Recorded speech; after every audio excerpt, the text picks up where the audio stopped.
नमस्कार, आप देख रहे हैं खास मुलाकात और मैं हूं डॉक्टर प्रतीक श्रीवास्तव। मेरे साथ मौजूद हैं सुपर कॉप राजेश दंडोतिया। राजेश दंडोतिया का नाम अपराधियों में खौफ की तरह लिया जाता है। इंदौर हो या ग्वालियर, वे जहां भी रहे हैं उन्होंने अपने काम की अपने असर छोड़ा है और एक तेज तर्राट अधिकारी के रूप में उनकी ख्याति है। वे इंदौर में पहले भी रह चुके हैं, इंदौर से काफ़ी फ्रेंडली हैं, इंदौर को जानते हैं, इंदौर की तासीर को समझते हैं। इंदौर में वो सीएसपी परदेशीपुरा रहे, तब उन्होंने बहुत ज़ोरदार और प्रभावशाली गुंडा अभियान चलाया था। जब वो क्राइम ब्रांच में रहे इसके पहले, हालांकि अभी भी वो एडिशनल डीसीपी हैं क्राइम ब्रांच, लेकिन जब वो पहले के दौर में क्राइम ब्रांच में थे तब उन्होंने बहुत प्रभावशाली कार्रवाई की थी भूमाफिया के खिलाफ, कंपनी एडवाइजरी चलाने वालों के खिलाफ, और एक असर पुलिस का दिखाई दिया था। एक बार फिर से वो एडिशनल एसपी हैं क्राइम ब्रांच के रूप में और वो फिर से काम करेंगे, लेकिन इस वक्त उनका फोकस थोड़ा सा साइबर क्राइम की तरफ है। लोगों को जागरूक करना चाहते हैं कि किस तरह से साइबर ठगी हो रही है, किस तरह से धोखाधड़ी हो रही है, और इस काम में वे लगातार सक्रिय हैं। लेकिन साथ ही साथ अपराध के प्रति और जो संगठित अपराध है उसके प्रति उनका तेवर अब भी वैसे ही हैं जैसे शुरुआती दौर में थे। दंडोतिया जी, आपका बहुत स्वागत है। Thank you Pratik ji, thank you very much. मैं चूँकि आप ग्वालियर से आए हैं तो सबसे पहला सवाल तो मैं आपकी ग्वालियर की पुलिसिंग और इंदौर की पुलिसिंग को लेकर करना चाहता हूँ। इंदौर में भी आपने पुलिसिंग देखी है और ग्वालियर में भी आपने पुलिसिंग की है और दोनों जगह का आप अंतर समझ सकते हैं। वो जो एक खौफ अपराधियों में ग्वालियर में है, वो खौफ पुलिस का इंदौर में क्यों नहीं है? देखिए, ग्वालियर की एक तासीर अलग है। वहाँ पर चूँकि दस्यु प्रभावित एरिया रहा है, दस्यु प्रभावित जिला रहा है, और वहाँ पहले डकैत थे, लेकिन अब डकैतों का लगभग खात्मा पूरी तरीके से हो चुका है। वहाँ की परिस्थितियाँ भिन्न हैं। वहाँ जो सोसाइटी इंदौर में है, जो लोग काफ़ी एजुकेटेड लोग काफ़ी है यहाँ पे एक सोफिस्टिकेटेड पुलिसिंग की ज़रूरत होती है। डेवलप्ड सिटी है इंदौर, तो डेवलप सिटी में स्वाभाविक है कि क्राइम पैटर्न भी अलग होता है, और क्राइम पैटर्न अलग होने से यहाँ की पुलिसिंग भी अलग होती है। ग्वालियर में एक अलग पैटर्न है, ग्वालियर में हार्ड एंड ब्लंट पुलिसिंग चलती है, लेकिन इंदौर में सोफिस्टिकेटेड पुलिसिंग चलती है। साथ ही साथ बड़ी जो प्रभावी कार्रवाई करने के लिए आपको सख्त से सख्त स्टेप लेने होंगे, वो जो इंदौर पुलिसिंग में आजकल लिए जा रहे हैं। जो गुंडे अभियान पहले चलते थे, आपने खुद ने भी सीएसपी परदेशीपुरा रहते हुए गुंडा अभियान चलाया। समय समय पर वो गुंडा अभियान चलना चाहिए, चलते भी थे पहले और उसका बहुत असर भी होता था। क्या आपको नहीं लगता कि जिस तरह से कमिश्नरी लागू होने के बाद, खासतौर पर पुलिस कमिश्नरी लागू होने के बाद इंदौर में अपराध बढ़े हैं, तो क्या एक बहुत प्रभावशाली गुंडा अभियान चलाने की ज़रूरत इंदौर में महसूस हो रही है? देखिए, गुंडा अभियान उस समय चलाया गया था। अभी क्या है कि सारी चीज़ें सोशल मीडिया से मॉनिटरिंग होती है। पहले क्राइम काफ़ी होते थे, लेकिन रिपोर्टिंग उनकी काफ़ी लेट होती थी, क्योंकि इतना तेज़ी से जो लगातार सोशल मीडिया में जो चीज़ें वायरल होती है, अभी एक कोई घटना होती है तुरंत सोशल मीडिया वायरल होती है, लाखों लोगों तक पहुंच जाती है और ऐसा लगता है क्राइम हो रहा है। अगर हम पॉपुलेशन के रेशियो में देखेंगे तो पिछले वर्षों की तुलना में अब क्राइम कम हो रहा है, लेकिन चूंकि वायरल इतना तेज़ी से होता है, पहले चीज़ें रिपोर्टिंग कम होती थी, इलेक्ट्रॉनिक मीडिया प्रिंट मीडिया के माध्यम से ही पता चलता था, लेकिन अब एक और मीडियम आ गया है, दैट इज सोशल मीडिया, जिसमें प्रत्येक व्यक्ति, एक पब्लिक भी एक न्यूज़ रिपोर्टर की तरह काम करती है। वो भी तुरंत कुछ भी होता है तो वीडियो को डालती है। एक छोटी सी भी घटना हो जाएगी, अगर किसी को डंडे से मारते हुए अगर कोई वीडियो वायरल होता है तो उसको ही काफ़ी हाइप बन जाती है। तो मैं समझता हूँ वायरल होने की वजह से, कम्युनिकेशन फास्ट होने की वजह से ऐसा लगता है कि क्राइम काफ़ी हो रहा है। बट अगर हम पुराने वर्षों की तुलना में और अब देखेंगे तो निश्चित रूप से पॉपुलेशन जितनी बढ़ी है उसकी तुलना में क्राइम कंट्रोल्ड हुआ है। रही बात गुंडा अभियान की, चूँकि अब सोशल मीडिया है, कहीं भी वीडियो बन जाते हैं, कुछ माननीय न्यायालय की गाइडलाइंस होती हैं कि किस तरह से ट्रीट करना है, तो अब सब भी जो लगातार सिविलाइज सोसाइटी में इस तरह की अब उस अंदाज में आप पुलिसिंग नहीं कर सकते कि पहले जो जूते मारते हुए जुलूस निकाला जाता था, जी। लोग बच्चे उन गुंडों पे थूकते थे, मैंने देखा है। बच्चों गुंडों निकलता था और पुलिस वाले ही बच्चों से कहते थे कि इनके ऊपर थूको, इनको मारो, बच्चियों से चाटे लगवाए जाते थे। वो अब नहीं होता, क्योंकि सोशल मीडिया का प्रभाव, कोई भी वीडियो बना देगा तो पुलिस कटघरे में खड़ी हो जाएगी। और माननीय न्यायालय के भी निर्देश है तो उनका भी पालन सुनिश्चित कराना हमारा दायित्व होता है। पर सख्त कार्रवाइयाँ अभी भी लगातार जारी हैं, जिसमें अगर आप देखेंगे प्रिवेंटिव एक्शन लिए जाते हैं, जिला बदर किए जाते हैं, एनएसए किए जाते हैं, ऑपरेशन प्रहार के तहत बहुत प्रभावी कार्रवाई की जा रही है। अगर आपने देखा होगा तो जो लोग लगातार ड्रग्स बेचने के आदी थे उन पर अभी 8 फिट एनडीपीएस एक्ट की कार्रवाइयाँ भी की गई हैं, जिसमें इनको जो एनएसए की तरह ही होता है, लेकिन उनकी अगर समाज में अगर ये फ्री घूम रहे हैं, खुलेआम घूम रहे हैं और ये पता चलता है कि ड्रग्स सप्लाई कर रहे हैं और ड्रग्स मिलता नहीं है, ऐसी स्थिति में हम प्रिवेंटिव एक्शन लिया जा सकता है, जो कि इंदौर पुलिस कमिश्नरेट में पहली बार 8 लोगों का पिट एनडीपीएस किया गया था। भूमाफिया के खिलाफ एक कार्रवाई की थी उस समय जब आप एडिशनल एसपी यहाँ थे क्राइम में। चंपू अजमेरा, बाबी छाबड़ा और भी बहुत सारे नाम उस समय कार्रवाई की जद में आए थे और उनके ऊपर बड़ी सख्त कार्रवाई की गई थी, जेल भेजा गया था। वापस भूमाफिया सिर उठाने लगे हैं, वापस डायरी पे सौदे होने लग गए हैं, वापस जो है वो न्यायालय के निर्देशों के बाद भी जो पीड़ित पक्ष है उनको ना तो प्लाट मिल रहे हैं ना पैसा मिल रहा है। तो क्या एक प्रभावशाली अभियान जो उस समय संजय राणा और वीपी सिंह कमिश्नर साहब थे, दोनों ने मिलकर जो चलाया था, ऐसे एक पुलिस और प्रशासन मिलकर भूमाफियाओं के खिलाफ एक बार फिर से अभियान चलाए, इसकी ज़रूरत आपको लगती है? बिल्कुल, मैं समझता हूं कि अगर कंप्लेंट जिस तरह की आती हैं, अभी कंप्लेंट इस तरह की अभी थोड़ा सा कम हुई हैं आना, पहले काफ़ी बहुतायत में कंप्लेंट्स आती थी, तो अब कंप्लेंट्स आना शुरू हो गई हैं, तो इसमें लगातार प्रभावी कार्रवाई फिलहाल थाने स्तर पर चल रही है। लेकिन आपने बिल्कुल ठीक कहा, जैसी शिकायतें बढ़ेंगी इसमें एक निश्चित रूप से रेवेन्यू के साथ मिलकर, रेवेन्यू एडमिनिस्ट्रेशन के साथ मिलकर एक प्रभावी अभियान चलाए जाने की आवश्यकता है, जो कि जल्दी ही हम इसमें इम्प्लीमेंट करेंगे। क्राइम ब्रांच का जब बहुत शुरुआत में गठन हुआ था तब उसके पीछे सोच ये थी कि जो अंधे कत्ल हैं या वो अनसुलझे जो अपराध हैं जिनका सुराग नहीं लग पाया, उनके बारे में काम किया जाए। लेकिन बाद में क्राइम ब्रांच की छवि ऐसी बन गई कि वो अवैध हथियार पकड़ने लग गई, जुआ सट्टे की जहाँ चल रहा होता है, अवैध शराब बिक्री होती है, वहाँ दबिश डालने लग गई, और क्राइम ब्रांच में भी एक किस्म की वो गंदगी आ गई कि वहाँ भी सेटिंग होने लग गई और वहाँ से भी डरा धमका के वो अपराधियों से हफ्ता वसूल करने लगी। तो जो क्राइम ब्रांच का कंसेप्ट है स्कॉटलैंड में, या क्राइम ब्रांच का जो कंसेप्ट है, आप तो इंग्लैंड होकर आए हैं, जो इंग्लैंड में है, वो कंसेप्ट क्या भारत में आ पाएगा कि क्राइम ब्रांच जो है बड़े अपराधों के खिलाफ काम करे, संगठित अपराधों के खिलाफ काम करे और बहुत इफेक्टिव भूमिका निभाए? ये बिल्कुल ठीक बोला आपने। क्राइम ब्रांच का जो इंसेप्शन हुआ था, ये क्राइम ब्रांच बनाई इसलिए गई थी कि ऑर्गेनाइज्ड क्राइम जो सोसाइटी में हो रहे हैं उनके खिलाफ काम करे, और जो जिस तरह से जो अनसुलझे प्रकरण हैं उनमें काम करे, और ऐसे क्राइम जो संवेदनशील स्तर के होते हैं, सेंसिटिव नेचर के होते हैं, उन पर भी काम करे। अगर आप देखेंगे तो क्राइम ब्रांच अभी फ़िलहाल चूँकि थानों पर इतना अत्यधिक बोझ हो गया है, साइबर फ्रॉड की शिकायतें लगातार बढ़ रही हैं, तो ऐसी स्थिति में जैसे ऑपरेशन प्रहार चलाया जा रहा है, जिसमें क्राइम ब्रांच काफ़ी डोमिनेंट तरीके से काम कर रहा है और लगातार इसमें ब्राउन शुगर, गांजा, अफीम, चरस, इनके पेडलर्स को लगातार पकड़ रहा है। अभी अगर आप देखेंगे तो पिछले कई वर्षों से सट्टे और जुए की तरफ क्राइम ब्रांच ने काम करना बंद किया है। फिर भी ऑर्गेनाइज तरीके से अगर कोई क्राइम करता है तो निश्चित रूप से उस पर हम एक्शन लेते हैं। रही बात अगर जैसे कि आपने जैसे बताया कि कहीं अगर ये अपराधियों से मिलकर ये लोग सांठ-गांठ करते हैं, अगर पैसे की कोई शिकायतें आती है, तत्काल उस पर कार्रवाई की जाती है। इस समय पुलिस कमिश्नर इंदौर के काफ़ी इस मामले को लेकर काफ़ी सख्त है। कोई भी ऐसी अगर शिकायत आती है तत्काल उसके खिलाफ वैधानिक कार्रवाई की जाती है। फिलहाल जो इंदौर की क्राइम ब्रांच है काफ़ी ऑर्गेनाइज्ड वे में और जो संगठित अपराध हैं उनके खिलाफ काम कर रही है, चाहे वो ऑपरेशन प्रहार को लेकर हो, चाहे फिर वो एडवाइजरियों को लेकर हो, और चाहे फिर वो साइबर फ्रॉड को लेकर हो। लगातार इसमें काम चल रहा है। आपने कहा कि ड्रग पेडलर्स से पकड़े जाने, वो लोग हैं जो मोहल्ले में, हॉस्टल्स में, कॉलेज में पुड़ियाएँ सप्लाई करते हैं, लेकिन जो मुख्य सरगना है जहाँ से बल्क में काम आता है, चाहे वो राजस्थान के हों, चाहे वो गुजरात के हों, या मुंबई से जुड़े हुए तार हों, वो लोग हत्ते नहीं चढ़ते, बड़ी मछलियाँ नहीं फंसती। क्राइम ब्रांच भी हो या दूसरी पुलिस हो, वो नशे के सौदागरों की वो छोटी मछलियाँ जो कुरियर का काम करते हैं ना, इधर से उधर कर दिए, वो पकड़ाते हैं। ये बड़े सरगना कब पकड़ाएंगे? ये आपका बिल्कुल कहना ठीक है। ये अभी जितने भी जो कार्रवाइयाँ हो रही है इसमें अभी फ़िलहाल पेडलर्स लोग हाथ में आ रहे हैं, जो पेडलर्स जो कि 200 ग्राम, 100 ग्राम, लेकिन बड़ी संख्या में और बड़ी क्वांटिटी है। 200 gram is a good big quantity.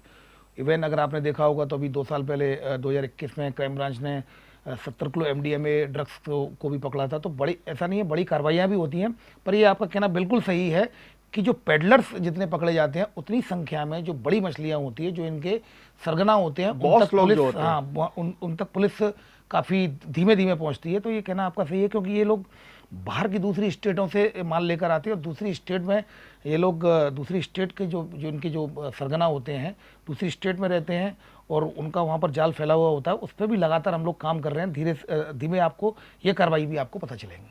जैसे कि आपने जिक्र किया कि साइबर क्राइम बहुत बढ़ गए हैं, साइबर फ्रॉड बहुत बढ़ गए हैं। लोग अक्सर ये शिकायत करते हैं कि हमारा खाता जो है वो खाली हो गया, एक फ़ोन आया, हमने उससे कुछ बात की और हमारा खाता खाली हो गया, या ऑनलाइन धोखाधड़ी हो रही है, कोई आपसे दोस्ती करता है और अचानक बताता है कि मुझे कस्टम ने पकड़ लिया, मुझे इतने लाख रुपए भेज दो। बहुत सारे तरीके हैं। जामाताड़ा जो है झारखंड में, वहाँ से चल रहा था, लेकिन अब तो वो वहाँ से भी हट के छत्तीसगढ़ में आ गया है और हमारे रतलाम साइड में भी लोग करने लग गए हैं। तो ये साइबर क्राइम, जिसके पास भी मोबाइल है वो सुरक्षित नहीं है। तो इसको रोकने के लिए आप जागरूकता अभियान भी चला रहे हैं, एक वरिष्ठ IPS अधिकारी भी जागरूकता अभियान चलाते हैं, कपूर साहब आप भी चला रहे हैं। किस तरह से सावधानी लोगों को बरतना चाहिए? देखिए, जितना अपन डिजिटलाइजेशन की तरफ जाएंगे और सभी लोग डिजिटल वर्ल्ड की तरफ जा रहे हैं और आगे भी जाएंगे, तो उसमें ये खतरा लगातार बढ़ता रहेगा। इसको ऐसे समझना होगा कि अगर एक व्यक्ति 4 व्हीलर को चलाना जानता है और वो यहाँ से अगर राजवाड़ा की तरफ ट्रैवल करेगा तो वो सुरक्षित पहुँच जाएगा। एक व्यक्ति जो नहीं जानता है और वो 4 व्हीलर चलाएगा, वो कहीं ना कहीं दुर्घटना का शिकार होगा। ठीक वैसी ही रोडें साइबर वर्ल्ड की भी हैं, वैसे ही रास्ते साइबर वर्ल्ड के हैं। आप अगर इसको जानते होंगे, ढंग से ऑपरेट करना जानते होंगे, तभी आप इन साइबर फ्रॉडस्टर से बच पाएंगे। अदरवाइज ये आप लोगों को ट्रैप कर लेंगे। इसमें वरुण कपूर सर लगातार अभियान चला रहे हैं और इससे प्रेरित होकर मैंने भी सर के मार्गदर्शन में ही मैं भी लगातार ये कोशिश कर रहा हूँ। ग्वालियर में भी मैंने स्कूल्स, कॉलेजों में और कोचिंगों में लगातार जा रहा हूँ। यहाँ इंदौर में भी मैंने शुरू किया है। अवेयरनेस से बेहतर और कोई विकल्प फिलहाल इफेक्टिव टूल अवेयरनेस के अलावा और कोई नहीं है। क्योंकि आज हम घर में बैठे हुए हैं, आज हमारे बुजुर्ग माँ बाप हों तो वो सोशल मीडिया पे सबसे ज़्यादा घर में बैठकर टाइम इन्वेस्ट करते हैं वहाँ पर, तो वहाँ पर कहीं ना कहीं वो बहुत वल्नरेबल रहते हैं, वो टारगेट बनाए जा सकते हैं। ऐसी स्थिति में मुझे ऐसा लगता है कि अवेयरनेस के अलावा कोई विकल्प नहीं है। अवेयर लगातार रहना होगा। लोग लगातार सोशल मीडिया पे अपना लगातार कंसंट्रेशन, बहुत ज़्यादा टाइम स्पेंड कर रहे हैं। ऐसी स्थिति में अवेयरनेस के अलावा और कोई विकल्प नहीं है। बचने के लिए समय समय पर इलेक्ट्रॉनिक मीडिया, प्रिंट मीडिया और सोशल मीडिया पे भी एडवाइजरी भी जारी होती हैं। उनको भी कई तरह के इस तरह की जो कैंपेन भी चलाई जाती हैं। तो लोगों को जागरूक रहने के लिए यह ज़रूरी है कि साइबर फ्रॉड से रिलेटेड न्यूज़ को भी वो पढ़ेंगे। न्यूज़ को जब वो पढ़ेंगे तो कहीं ना कहीं जब उनको ट्रैप करने की कोशिश की जाएगी तो वो अपने आप को कनेक्ट कर पाएंगे कि इस तरह का फ्रॉड होता है। तो एक सावधानी बरतने की जरूरत है कि आप अपना OTP मत दीजिए, अपना लिंक मत दीजिए, ये निश्चित रूप किसी से अनजानी लिंक पे क्लिक मत करिए। आप अननोन वीडियो कॉल को आप रिसीव न करें, क्योंकि आजकल सेक्सटॉर्शन की घटनाएं काफ़ी हो रही हैं। ये बहुत एक चलन हो गया है कि अचानक एक वीडियो कॉल आता है, आप उठाते तो सामने एक न्यूड महिला खड़ी रहती है, लड़की खड़ी रहती है और बस आप ट्रैप हो जाते हैं। ये बेसिकली सेक्सटॉर्शन है जो कि काफ़ी ज़्यादा, खासकर बुजुर्ग इसके बहुत शिकार हाँ, बुजुर्ग काफ़ी शिकार हुए हैं। इसे मैंने देखा है लगभग 18 साल से लड़के से लेकर 70-75 ईयर ओल्ड एज के लोग भी इस पर टारगेट होते हैं। और इसमें आपको वीडियो कॉल किया जाता है, पहले रिक्वेस्ट भेजी जाती है फ्रेंडशिप की और वो एक्सेप्ट कर लेते हैं। फिर उसके बाद वीडियो कॉल करते हैं। वीडियो कॉल करने के बाद कोई ऐसा ऑप्शन एक्ट करती है वो लड़की न्यूड हो जाती है और उसके बाद फिर आपको डिस्प्ले करती है और आपको पता नहीं चलता, वो आपका वीडियो बना लेती है, आपका फ़ोटो बना लेती है। फिर उसी वीडियो फ़ोटो को वायरल करने की धमकी देकर सोशल मीडिया में वायरल कर दूँगी, फिर आपसे पैसे लिए जाते हैं। तो इसमें इतना सोशल ह्यूमिलिएशन होता है in terms of respect, recognition and reputation कि वो बेचारा कहीं शेयर भी नहीं कर पाता। इस तरह का ह्यूमिलिएशन होता है। तो इससे बचने का एक ही उपाय है कि आप अननोन वीडियो कॉल को कभी रिसीव करें ही नहीं, क्योंकि अननोन वीडियो कॉल आपको रिसीव करेंगे, कभी भी आप किस कंडीशन में होंगे आपका वीडियो बन जाएगा, फिर उसमें आपको ब्लैकमेल किया जाएगा। बहुत सावधानी से चलने की ज़रूरत है। जैसा कि आपने बताया, OTP को शेयर नहीं करें, पासवर्ड को शेयर नहीं करें, अननोन लिंक को क्लिक नहीं करें, अननोन वीडियो कॉल को नहीं उठाएं, अननोन फ्रेंड रिक्वेस्ट को एक्सेप्ट नहीं करें। और ये जिस तरह के जो ऐप डाउनलोड करते हैं, भोपाल में भी ये घटना हुई थी, अगर आपने देखा होगा, एक दंपत्ति ने आत्महत्या कर ली अपने बच्चों के साथ। तो ये लोन के जो ऐप आते हैं, ऐप को भी डाउनलोड करने से पहले बहुत सोच समझे उसको वेरीफाइड करें, ऑथेंटिकेटेड सोर्स से ही उस ऐप को डाउनलोड करें। ये जो लोन ऐप हैं ये विदेशों से चल रहे हैं, चीन से चल रहे हैं, चाइना से चल रहे हैं और वहाँ से ये सब ऑपरेट होते हैं, वहाँ से धमकियाँ दिलवाई जा रही हैं, वहाँ से जो चल रहे हैं। और ये एक बहुत सीनियर IPS ऑफिसर मुझे बता रहे थे कि आधे घंटे के अंदर एक नया लोन ऐप बनाया जा सकता है और उसके बाद जो है वो लोन ऐप जो है आप कितने बंद कर रहे हैं कुछ भी हो, लेकिन वो बाहर विदेशों से जो लोन ऐप चल रहे हैं वो इतने ज़्यादा जलील करते हैं आदमी को कि इंदौर में भी आत्महत्या घटनाएँ हो चुकी हैं और भोपाल में तो एक पूरा परिवार ही इसके लिए तबाह हो गया। तो इसको रोकने के लिए कोई कार्रवाई नहीं है या ऐसे ही चलता रहेगा ये? देखिए, इस तरह की घटना जैसा कि मैंने बताया, हमें अवेयर रहने की सख्त जरूरत है। हम क्या है, ट्रैप होते हैं। हम 10,000 इंस्टेंट लोन मिल रहा है, अपन तुरंत ऐप को डाउनलोड करते हैं और ऐप को डाउनलोड करने के बाद अपन okay, I agree, accept, continue, जो कंडीशंस आती है उनको पढ़ते नहीं है। उसमें अपन अपनी लोकेशन भी वो हाँ, शेयर कर देते हैं, उसमें अपनी फिर फैमिली भी शेयर कर देते हैं और अपनी फेसबुक उसमें भी शेयर पूरी कर देते हैं। मीडिया गैलरी का एक्सेस मिल जाता है उनको, पूरी मीडिया गैलरी, टेक्स्ट मैसेज का एक्सेस मिल जाता है। जब एक्सेस मिलने के बाद फिर वो आपको उसको ट्रैप करने के लिए फिर आपको ब्लैकमेल करता है, आपके वीडियो फोटो एडिट कर लेगा और सोशल मीडिया में वायरल करने की धमकी देगा। इसमें ऑल ओवर इंडिया में भी, राजस्थान में है कुछ गैंग, कुछ हरियाणा में गैंग है, कुछ दिल्ली में है, कुछ पश्चिम बंगाल में है। ये लगातार ऐप के जरिए लोगों का शोषण कर रहे हैं। इन पर समय समय पर कार्रवाई की जाती है। लेकिन आप बिल्कुल ठीक कह रहे हैं, अभी भी ट्रांजिशन फेज में है। साइबर क्राइम को कंट्रोल करने के लिए इफेक्टिव अभी टूल साइबर अवेयरनेस के अलावा फिलहाल कोई विकल्प मौजूद नहीं है। फिर भी इस इलेक्ट्रॉनिक मीडिया के माध्यम से, डीजीएनए चैनल के माध्यम से बोलना चाहूँगा, किसी भी व्यक्ति के साथ अगर फ्रॉड होता है तो एनसीआरपी के जो नंबर है, मोबाइल नंबर 1930, मोबाइल नंबर एक हेल्पलाइन नंबर है 1930, आप 1930 पे कॉल कर सकते हैं। इंदौर में अगर आपके साथ साइबर फ्रॉड होता है तो 7049124444, 7049124445 पर भी आप कॉल करके ऑनलाइन अपनी कंप्लेंट रजिस्टर करा सकते हैं। तो इसमें आपको इफेक्टिवली आपको आपकी समस्या का समाधान करने की, प्रॉब्लम सॉल्व करने की पूरी कोशिश की जाएगी। अगर आपके बैंक खाता खाली हो गया, बैंक से किसी ने फ्रॉड तरीके से पैसे निकाल लिए, तो कितने अवधि के दरमियान, कितने समय में आपको रिपोर्ट करना चाहिए ताकि आपको बैंक उसका पैसा आपको रिटर्न कर दे? इसके लिए गोल्डन लाइन सिर्फ एक ही है, एज सून एज पॉसिबल। आप जितनी जल्दी हो सके तत्काल 1930 पे आप रजिस्टर कराएं, अपनी कंप्लेंट को रजिस्टर कराएं। या फिर जो कि मैंने इंदौर में, जो इंदौर के रहवासी हैं उनके लिए मैंने बताया है, 704912444445, इन पर अगर आप रजिस्टर्ड कराएंगे तो हमारे पास टाइम रहता है। हम तुरंत ही उस बैंक को जहाँ से डिजिटल अकाउंट है, डिजिटल वॉलेट है, जहाँ पर पैसा गया, तत्काल मेल करते हैं जिससे उसको होल्ड करा पाएँ, इससे फ्रीज करा पाएँ। तो कई बार ऐसा होता है कि 24 घंटे बाद भी हम उसको फ्रीज करा लेते हैं, कई बार ऐसा होता है 1 घंटे बाद ही वो निकल जाता है। बट इसमें गोल्डन रूल एक ही है, गोल्डन लाइन, कि आप एज सून एज पॉसिबल इसमें रिपोर्टिंग करें, जिससे कि हम तुरंत ही उस मेल में बैंक को सूचित करें, या फिर डिजिटल वॉलेट है उनको सूचित करें, या गेटवे हैं उनको सूचित करें, मेल करें, जिससे कि उसको फ्रीज कराया जा सके। और हम लगातार, क्राइम ब्रांच डीसीपी सर निमेश अग्रवाल के निर्देशन में लगातार काम कर रही है। अभी साइबर फ्रॉड के हमने अभी पिछले साल भी लगभग 3.5 करोड़ रुपए वापस कराए थे और लगातार क्राइम ब्रांच इसमें काम कर रही है। साइबर की टीम लगातार काम कर रही है और लोगों के पैसे वापस कराए भी जा रहे हैं। जो पुलिस का एक थंब रूल है, पुलिसिंग का थंब रूल है और बरसों से चला रहा है कि पुलिस का के प्रति जनता का विश्वास होना चाहिए और अपराधियों में खौफ होना चाहिए। अच्छी पुलिसिंग वही मानी जाती है कि जनता उस पर भरोसा करे और भले लोग उस पर भरोसा करें और गुंडे, बदमाश, अपराधी उससे खौफ खाएं। लेकिन देखने में ये आ रहा है कि अब पुलिस से आम जनता, भले लोग डरने लग गए और अपराधियों का खौफ खत्म हो गया है। नहीं, ऐसा नहीं है। अपराधियों पर खौफ अभी भी कायम है और लगातार कार्रवाइयाँ होती हैं, कई मैसेज भी दिए जाते हैं, मैसेज गिविंग एक्शन भी लिए जाते हैं। बट सर्टेनली अगर आप देखेंगे पहले समय से और अब समय में काफ़ी परिवर्तन आया है। अब काफ़ी जनता काफ़ी पुलिस से काफ़ी कम्युनिकेट करती है, लगातार लोग आने जाने में मतलब डील करते हैं, कम्युनिकेशन बहुत पुलिस फ्रेंडली सोसाइटी है। अब लोग काफ़ी शेयर करते हैं अपनी बातें, और चाहे वो अगर देखें अपन जनसंपर्क किया जाता है या फिर जब भी जनसंवाद होता है, जो जन सुनवाई होती है, उसके माध्यम से भी लगातार लोग लगातार अपनी कंप्लेंट्स लेके आते हैं, ऑनलाइन कंप्लेंट्स भी करते हो। अब पहले के समय में और इस ट्रेंड में अगर आप देखेंगे तो निश्चित रूप से पुलिस और पब्लिक काफ़ी क्लोज हुई है और काफ़ी लोग एक दूसरे से जुड़कर चल रहे हैं। और कई कम्युनिटी पुलिसिंग के ऐसे कंसेप्ट आए हैं जिसमें लगातार, चाहे वो ट्रैफिक को कंट्रोल करने की बात हो, चाहे वो सिटीजन कॉप जो बनाया गया वो जनता के लिए, जनता तुरंत अपनी इन्फॉर्मेशन को दे। इसके अलावा जो बुजुर्ग, जो सीनियर सिटीजन्स हैं उनके लिए भी लगातार तो कम्युनिटी पुलिसिंग का कंसेप्ट चल रहा है और वो काफ़ी प्रिवेल भी है अभी। और काफ़ी ये देखने को भी मिल रहा है कि जनता और पुलिस के बीच की जो दूरियां वो काफ़ी कम हुई है और काफ़ी इंटरेक्शन बढ़ा है। और आपका बिल्कुल ठीक कहना है कि जनता को, पुलिस का एग्जिस्टेंस ही जनता के लिए हुआ है और पुलिस का जो मोटिव है, पुलिस का जो इंसेप्शन हुआ है वो जनता के में विश्वास के लिए हुआ है। तो पुलिस को सबसे पहले जनता में विश्वास दिलाना होगा कि हम आपकी सुरक्षा के लिए हैं।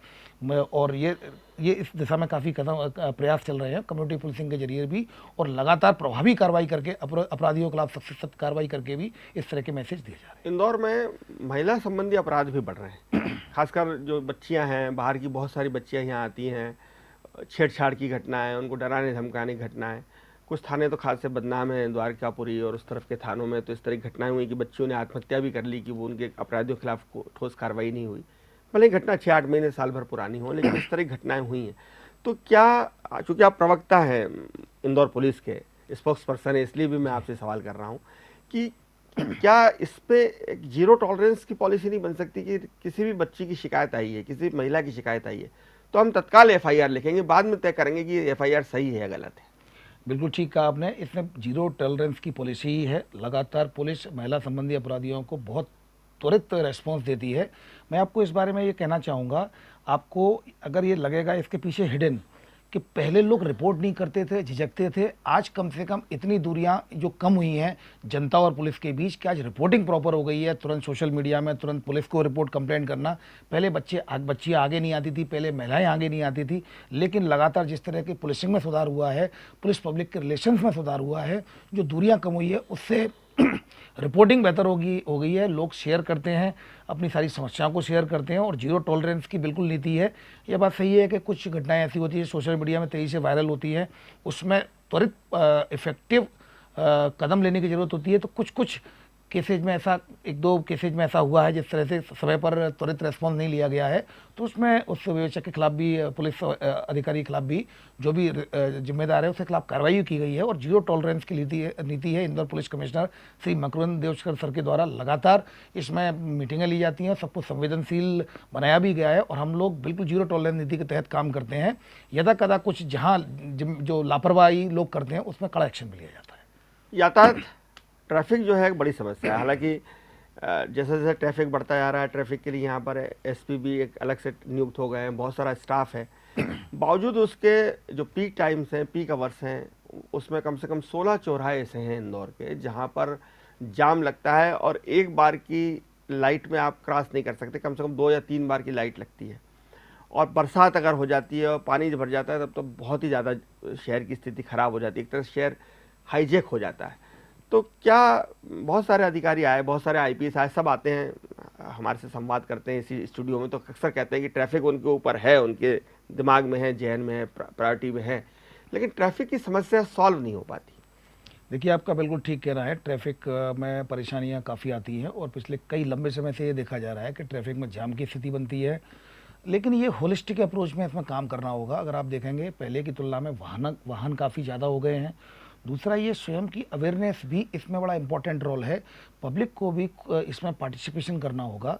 न केवल पुलिस एक एजेंसी है जो कि सहयोग करेगी ट्रैफिक व्यवस्था को। ट्रैफिक बहुत सारी एजेंसियों के पास, इंजीनियरिंग भी है उसमें, इन्फोर्समेंट भी है, नगर निगम का भी इसमें रोल है क्योंकि पानी भरता है और बारिश के समय में एनक्रोचमेंट। तो निश्चित रूप से ट्रैफिक एक पुलिस की व्यवस्था ना होकर ट्रैफिक एक पूरे समाज के और सभी जितने भी जो जिम्मेदार लोग हैं उनकी एक व्यवस्था के लिए सभी लोग जो जिम्मेदार हैं उनका महत्वपूर्ण भूमिका हो जाती है।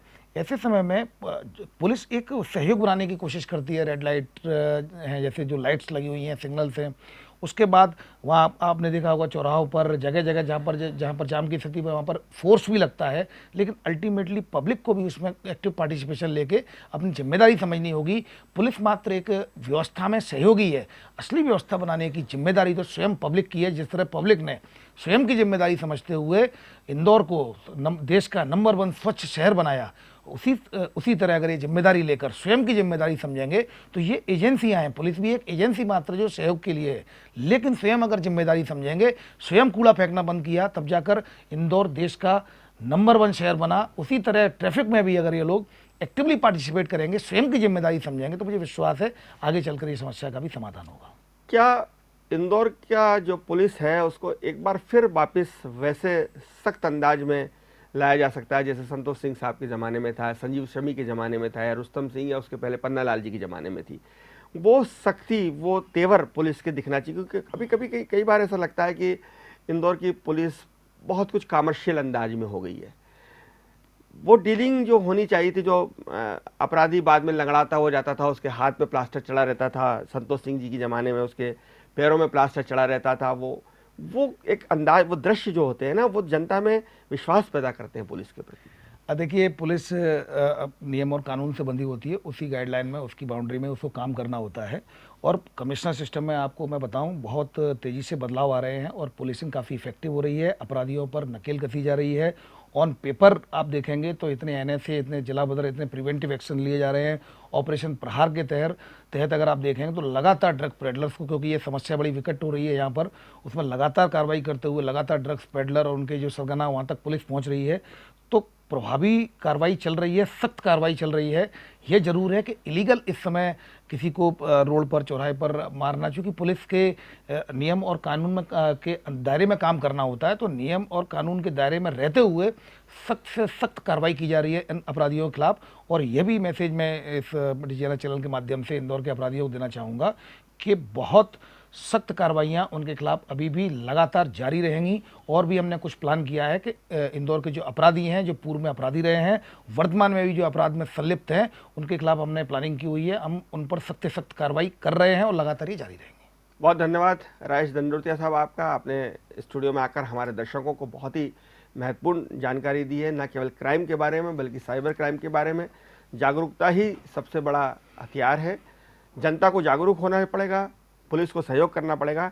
लेकिन राजेश जी की इस बात में बहुत दम है कि पुलिस बहुत सख्त कार्रवाई कर रही है और अपराधियों में अब वक्त आ गया है कि वो खौफजदा हों, क्योंकि जब तक अपराधियों में खौफ नहीं बैठेगा जनता में विश्वास पैदा नहीं होगा। देखते रहिए डिजाइनर न्यूज़, खबरों का सिलसिला जारी है, जारी रहेगा। नमस्कार।